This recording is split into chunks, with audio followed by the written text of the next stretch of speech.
Okay, back for more Charlie bumpers. Chapter 12, I don't think so. The next day when we were getting ready to rehearse, Mrs. Burke broke us up into groups of 4. Alex and Deshawn were in my group, so unfortunately, so was Samantha. Your job today is to help each other with your lines, Mrs. Burke said. Everyone will take turns reading the lines before and after your partners, so each person can practice. I don't have any lines, Alex said. You can read the other parts in the scene, Mrs. Burke said. I was glad Deshawn and Alex were in my group. Reading with them would give me a chance to try out my new lines before I showed them to Mrs. Burke. I made some changes, I said, holding up my script. So just keep reading, even if it seems different. You're not supposed to make changes, Samantha said. Well, let's just try it, I said. You'll see it. It's a lot better. It was. When we got to the place where the prince and princess and their servants and the nice gnome meet the fox in the woods, Alex spoke the fox's words. My paw is stuck in the trap. I can't get it out. I read my new line. Well, why'd you put it in there? Alex cackled and jumped up and down. That's funny. It is sort of funny, Deshawn said. It's not right, Samantha said, and it's not funny. I ignored her. We kept reading. When we met up with the snake, Alex said, Sweet to meet you. I read, I don't think so. Deshawn laughed again. Buck Meeson, Alex guffawed. Awesome. I grinned. Samantha folded her arms and frowned. This isn't right. You're spoiling the whole play. I think it's better, Alex said. So do I, said Deshawn. You'd better stop it, Samantha said. Finally, we got to the part where they were stuck in the desert. Samantha said her line, I'm dying of thirst. And I read, just a keg of root beer would save our lives. Deshawn laughed out loud. Alex hopped around, whooping. Samantha stood up and raised her hand. Mrs. Burke! Mrs. Burke! Charlie's ruining the play! Mrs. Burke came over to our desks. What's going on? She asked. He's changing everything, Samantha said. He's trying to be funny, but he's not. It is funny, Mrs. Burke, Alex said, stopping to catch his breath. It's really funny. Deshawn was trying not to laugh. What's going on, Charlie? Mrs. Burke asked. I held up my new script. I changed some of the lines. I didn't change anyone else's. Mrs. Burke took the script. She looked at it. Then she looked at me. Her face screwed up in a sort of smirk. I hope that was a good sign. Maybe the nice gnome could be the hilarious gnome after all. You did this? She asked me. I nodded. My friend Tommy helped me some of the time because he types faster. But if you want, we could print out copies for everyone. She put my script under her arm. Charlie, please go back to your old script. And Alex and Deshawn, please control yourselves. He's going to ruin the play, Samantha said. He will not ruin the play, Mrs. Burke said. No one ruins a play in Mrs. Burke's empire. Now get back to rehearsing. At the end of the school day, everyone was doing silent reading. Charlie, Mrs. Burke said, can I see you a minute? I walked up to her desk. She pointed to the printout sitting in front of her. My official new script with the hilarious gnome. Why did you do this? I was thinking about the play and I thought that it might be a little better if my lines were different, but I knew you didn't have time to, so I decided I would see if I could make them better. And, well, Mrs. Burke didn't say anything. She just kept looking at me over the top of her glasses. I hate it when adults don't say anything. It's almost as bad as when they talk all the time. Blah, blah, blah. And funnier, I added. She looked at the script again. It's kind of funny, I said.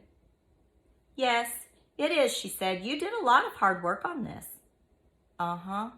She handed it back to me. You're not supposed to be funny in the play, Charlie. The nice gnome is not a wise guy. He's a helper. But he could be the hilarious gnome, I said. He could still be good, but funnier, and nobody else would have to change anything. Charlie, if you don't do your part the way it's written, we're going to have a problem. Do you want problems? No, I said.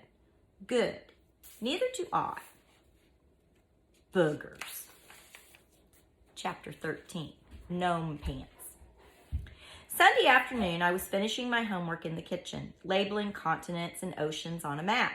I was thinking about what it would be like in Tierra del Fuego. It's this little piece of land way down at the bottom of South America. Part of it is in Chile, the country where Hector used to live. I wondered if he'd ever been there. My mom came into the kitchen holding a piece of paper. Charlie, I just got an email from Mrs. Burke. It's a reminder to all the parents that you're supposed to bring in your costumes tomorrow. It says she sent a note home last week. Oh, I'd forgotten about it. I guess it must be in my backpack. Matt stuck his head through the doorway. When's dinner? He asked. Mom kept talking to me. Were you going to tell me about this? Don't you think we need to make a costume? I guess. I'm starving, Matt said. When is the play? Mom asked me. Isn't it next Friday? I think so, I said. Charlie, she said, we're going to have to make your costume tonight. What's the nice gnome supposed to wear? I don't know, I said. I know, Matt said. Suddenly he forgot he was starving. He should wear a pointy red hat and pointy shoes and a pointy beard to match his pointy brain. That's enough, Matt, Mom said. We'll just have to see what we can find around here. It's okay, I said. You don't have to worry about it. Yes, I do, Mom said. I'll help, Matt said. No, thank you, I said. The words Matt and help did not belong in the same sentence. The first thing we did was look at images of gnomes on the internet. There were a lot of them. Hey, let's use this one. Matt pointed to a skinny creature all dressed in black and holding an electric guitar.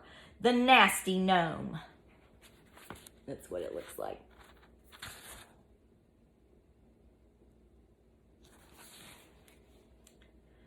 Mom told me my gnome wasn't going to look like that, or the ones with burning eyes and scowls and armor and swords.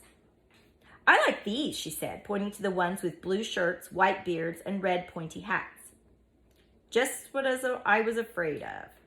I don't, I said. Most of these gnomes are wearing brown pants, Mom said, ignoring my comment. You don't have any brown pants. Maybe I could just wear jeans, I said. I was thinking a gnome who dressed exactly like I do would be a good idea. Wait, Mom said, I know what we can use. She took me into her and Dad's bedroom and pulled out an old pair of shorts. These don't fit your father anymore. Let's see how they look on you. They might be long enough for pants. I put them on and looked in their big mirror. They were really baggy. The legs reached down almost all the way to my ankles. What are you doing? The skid asked, barging in. Working on Charlie's costume, Mom said. We're trying to make him look like a gnome. I want to look like a gnome too, she said. One gnome at a time, Mom said. I want to be a purple gnome, the squid said. Just then, Dad walked in. Hey, those are my shorts, he said. They're gnome pants now, Mom said. You'll never fit in them again. I had to hold up the waist of Dad's shorts so they wouldn't fall off. I'm going to have to take them in, Mom said, and we'll have to use a belt. Gnomes are fat, the squid said. Charlie should wear a pillow. Great idea, Mabel, Mom said. I'll get one. Mabel grabbed a puffy pillow from the bed. Mom stuffed it into Dad's shorts. Mom found an old blue sweatshirt of Matt's and I pulled it on over the pillow. I was getting fatter by the second. He needs a beard, Dad said, and I have just the thing. He left and came back with a really old mop. The little strands of rope looked sort of like shaggy hair. That's disgusting, Mom said. We can wash it, Dad said. He held it up to my chin. It was the dumbest beard I had ever seen. I was actually pretty funny. Matt came in to see what was going on. He needs a pointy hat, he said. I really didn't want a pointy hat, but before I knew it, Mom had me in the car trying to get to the fabric store before it closed. Mom bought some red felt for a hat and purple felt for the squid so she could be a purple gnome.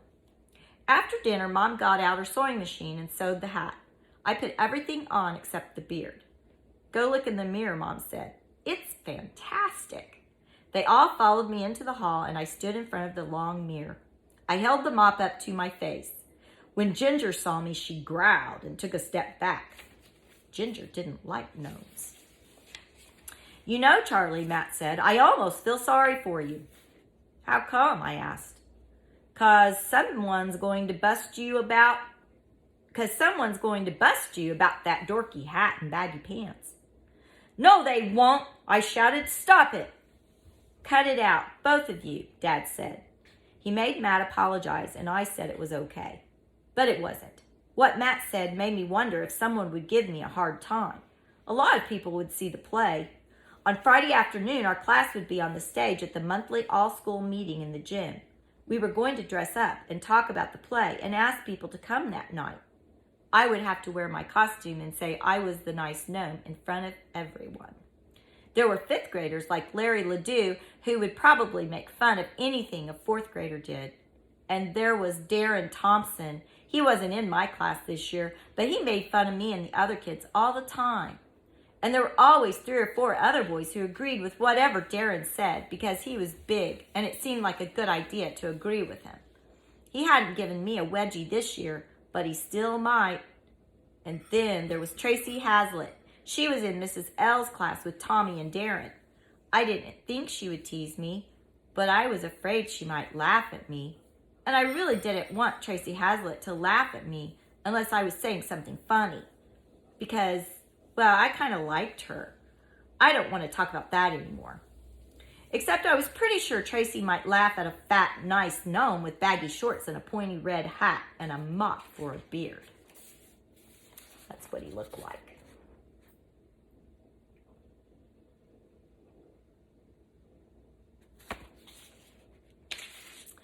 Ha, ha, ha, ha, ha.